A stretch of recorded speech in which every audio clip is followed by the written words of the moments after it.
Middle east एक बार फिर युद्ध की दहलीज पर खड़ा नजर आ रहा है।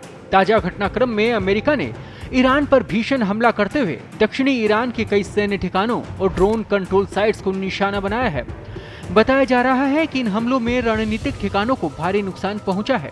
अमेरिकी सेना का दावा है कि ये कार्रवाई अपने सैनिकों और समुद्री जहाजों की सुरक्षा के लिए की गई है, लेकिन इस हमले के बाद पूरे मिडल ईस्ट में तनाव चरम पर पहुंच गया है।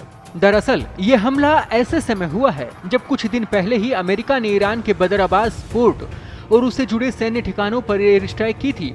अमेरिका का आरोप था कि इन ठिकानों का इस्तेमाल ड्रोन और सैन्य ऑपरेशन के लिए किया जा रहा था। ईरान ने उस कार्रवाई को अपनी संप्रभुता पर हमला बताया और खुली चेतावनी दी थी कि उसका जवाब जरूर दिया जाएगा।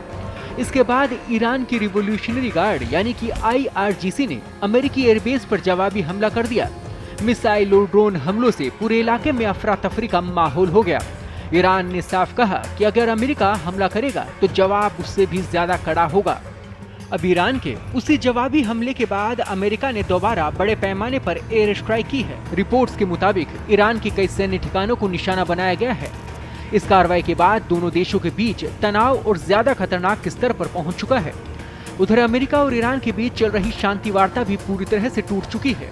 बातचीत विफल होने के बाद अब कूटनीति की उम्मीदें भी कमजोर पड़ती नजर आ रही हैं। लगातार हो रहे हमलों ने मिडिल ईस्ट में डर और अनिश्चितता का माहौल पैदा कर दिया है। पूरे खाड़ी क्षेत्र में हाई अलर्ट घोषित कर दिया गया है। अमेरिकी सैनिकों की सुरक्षा बढ़ा दी गई है। युद्धपोत और फाइटर जेट एक्टिव मोड में है। कई देशों ने अपने नागरिकों को सतर्क रहने और जरूरत पड़ने पर इलाका छोड़ने की सलाह दी है। इस संघर्ष का असर अब पूरी दुनिया पर दिखने लगा है। अंतर्राष्ट्रीय बाजार में कच्चे तेल की कीमतों में उछाल आया।